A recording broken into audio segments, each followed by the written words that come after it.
What does it look like to go on a Disney cruise but not do what everyone else is doing because you're an author on a writing retreat? Well, most of my days had the same rhythm.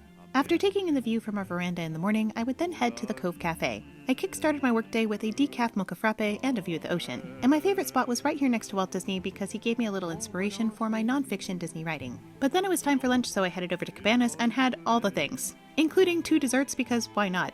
And this is where I set up camp for most of the rest of the afternoon as I worked on my historical fiction series that's set in Disneyland. These were some of my favorite moments of the day, but I have to say that one of my best memories was meeting this lovely couple who even had my book and asked me to sign it. After that, usually it was time to go back to the room and prepare for dinner. We had the most amazing room where we could actually see Mickey on the back of the boat, and then we saw Mickey later on our way to dinner.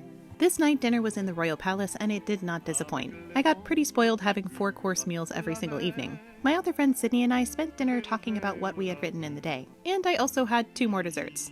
After that, we always headed back to the room to see what critters had been left behind by the turndown service. We then watched the sunset on the veranda every evening, which was so needed when you're pouring out creatively to have something that is beautiful pour back into you. Which is also why we would usually take in a show or see some of the things that were going on in the ship in the evening. Though I didn't put pressure on myself to celebrate in the way that I usually would, because this part of the day was for restoration more than anything else. We are allowed to move in rhythms of work and rest that feel sustainable, and some days it's okay to just breathe and be if that's what you need. And it's okay to be different, to live life in your own unique way, because there's so much beauty to be had in the freedom of choosing your own way forward.